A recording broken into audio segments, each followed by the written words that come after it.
시카고 윈TV 미주 한뉴스입니다. 일론 머스크가 한국은 홍콩과 함께 세계에서 가장 빠른 인구 붕괴를 겪고 있다고 경고하고 나섰습니다. 그는 트위터에서 세계은행에서 나온 2020년 국가별 출산율 순위표를 게시하며 이같이 전했습니다. 한국 출산율은 0.84로 세계 최하위 200위였습니다. 홍콩은 0.87명으로 199위, 일본은 1.34명으로 186위, 이탈리아는 1.24명으로 191위를 각각 차지했습니다. 머스크는 출산율이 변하지 않는다면 한국 인구는 3세대 안에 현재의 6% 미만으로 떨어질 것이라며 인구의 대부분이 60대 이상이 될 것이라고 덧붙였습니다. 현재 한국 인구의 6%는 330만 명 수준이 됩니다. 올해 인구는 5,162만 8천 명이며 2041년 4,999만 8천 명, 2050년에는 4,735만 9천 명으로 감소할 것으로 예측되고 있습니다. 또 출생아보다 사망자 수가 많은 인구 자연 감소도 20여 년 후에는 모든 지역에서 일어날 것으로 전망되고 있습니다.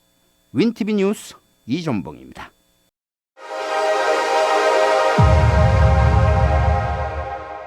물가가 급등하면서 사람들의 소비 행태가 소득과 상품에 따라 양극화되고 있습니다. 백화점 체인인 메이시스의 매출이 늘고 놀스트롬 매출도 시장 추정치를 웃돌고 있습니다.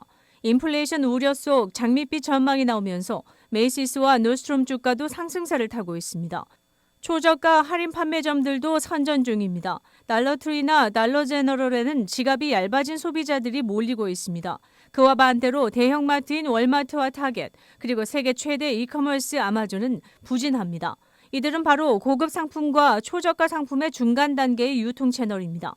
인플레이션의 타격으로 2분기 실적도 개선되지 않을 것으로 전망되고 있습니다. 미 언론은 할인점 중에서도 코스코처럼 부유층이 주 고객인 유통 채널은 실적이 좋은 편이다고 지적했습니다. 또 중산층을 겨냥하던 소매업체들은 저가형 경쟁사들에게 고객을 빼앗기는 상황이 벌어지고 있다고 전했습니다.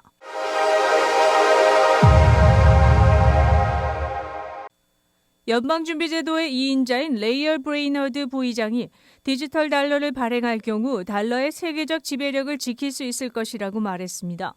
연준은 디지털 달러 발행을 의회와 백악관의 결정에 따라 추진한다는 입장을 취하고 있습니다.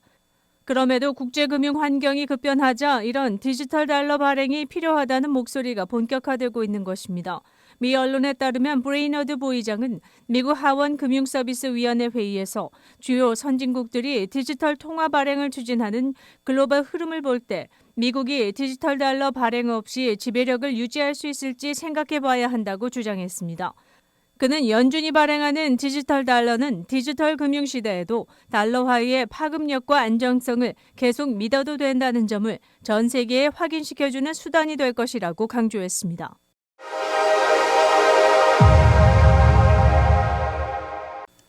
우크라이나 사태의 장기화 조짐에 대러시아 제재 여파로 국제 유가가 고공행진을 이어가면서 여름철 냉방용 전기 수요도 늘기 시작하자 유가가 재차 급등할 수 있다는 우려가 나오고 있습니다. 전문가들은 올 여름 무더위가 본격화되면 현재 배럴당 110달러 선을 오르내리고 있는 국제 유가가 150달러 선을 넘을 수 있다고 경고하고 있습니다. 지난 3월 120달러 선을 넘어 3차 오일 쇼크 우려를 자아냈던 유가는 최근 경기 침체 우려에 따른 소비 위축 전망이 나오면서 배럴당 100에서 110달러 선에서 움직이고 있습니다. 연초 대비 45% 이상 오른 수준입니다. 원자재 시장에서는 전쟁이 3개월을 넘기고 있고 여름철 냉방용 전기 수요 증가에 따라 기름값이 재차 상승하리라는 우려가 커지고 있습니다. 미 에너지 정보청 보고에 따르면 미국 내 정유 설비 가동률이 수요 확대를 앞두고 최근 93%를 넘어서고 있으며 원유 재고도 100만 배럴 이상 감소했습니다. 유럽의 러시아산 석유 금수 조치가 수준내로 실시될 수 있다는 발표도 석유 공급 우려를 부추기고 있습니다.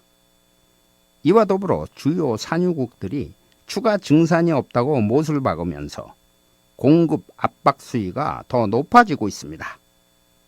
윈티비 뉴스 이전봉입니다.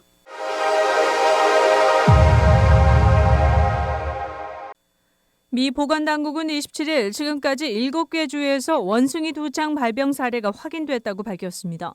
질병통제예방센터 CDC의 러시엘 왈렌스키 국장은 브리핑을 통해 이처럼 언급하고 지역 의료진에 의해 의심 사례가 발견된 뒤 실험실에서 확인됐다고 말했습니다. CDC는 해당 샘플을 자체적으로 추가 검사한 후 확진 판정을 내렸다고 덧붙였습니다. 확진자가 발생한 주는 뉴욕, 캘리포니아, 플로리다, 유타, 워싱턴, 매사추세츠, 버지니아주입니다. 월렌스키 국장은 접촉 가능성이 있는 확진자들에 대한 관리와 치료를 돕기 위해 공중보건 조치를 취한 상태라고 언급했습니다.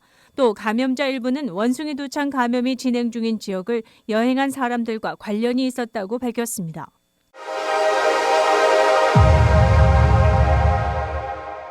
시카고의 길거리에서 뉴스 방송 도중 지나가던 남성이 카메라를 향해 권총을 겨누는 일이 발생했습니다.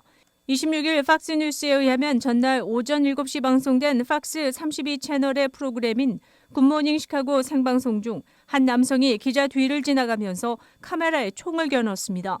당시 방송을 진행하던 조니 럼 기자는 시카고 인근에서 총기 폭력 실태를 보도 중이었습니다. 짙은 회색 후드티를 쓴 흑인 남성이 갑자기 화면에 등장해 기자의 뒤쪽에서 카메라를 향해 총을 겨누고는 빠르게 사라졌습니다. 현장을 떠나 멀어지면서 다시 총을 들이대는 장면까지 방송에 그대로 생중계됐습니다. 경찰은 주민들에게 주의를 당부하며 적극적인 제보를 부탁했습니다. 화면과 현장 인근 폐쇄회로 TV 영상에 포착된 용의자 인상착의를 토대로 18에서 25세로 추정하고 있습니다. 최근 시카고시는 도시 전체 미성년자를 대상으로 주말 오후 10시 이후 통행 금지령을 내리고 성인과 동반하지 않은 미성년자에게 오후 6시 이후 공원 통행까지 금지한 바 있습니다. 코로나19 현황입니다. 미 전 지역 신규 확진 87,420명, 신규 사망자 수는 217명이며 백신 완전 접종률은 67.1%입니다. 일리노이주 신규 확진 5,315명, 신규 사망자 수는 16명이며 백신 완전 접종률은 69%입니다. 다음은 어제 기준 각 주의 신규 확진자와 신규 사망자 수입니다.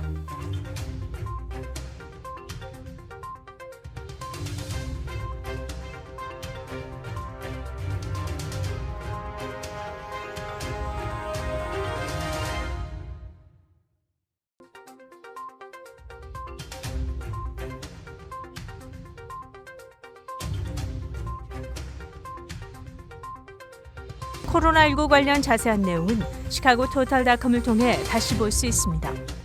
윈TV 채널 24.5와 MCTV 채널 24.6 방송은 안테나를 이용한 공중파 방송을 통해 시청할 수 있습니다. 코로나19 비상시국 뉴스24에서는 여러분의 제보를 기다립니다. 제보 전화 847-290-8282번입니다.